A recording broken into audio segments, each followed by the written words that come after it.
पहलगाम हल्ल्यानंतर व्हिसा रद्द करून सगळे पाकिस्तानी लोक परत पाठवले गेले, पण डॉक्युमेंट्स नसूनही सीमा हैदर अजूनही भारतात कशी थांबली आहे सांगतो। हा थोडासा किचकट असा विषय।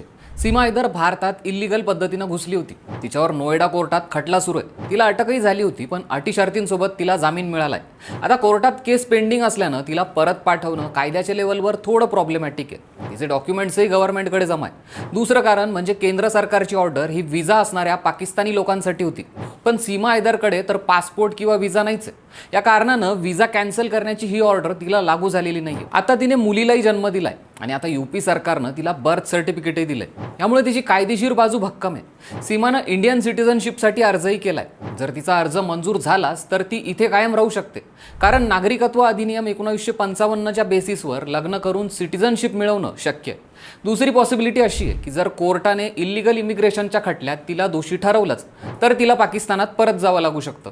सध्या सगळं प्रकरण कोर्टात आहे आणि निकाल यायला काही महिने किंवा काही वर्षही लागू शकतात।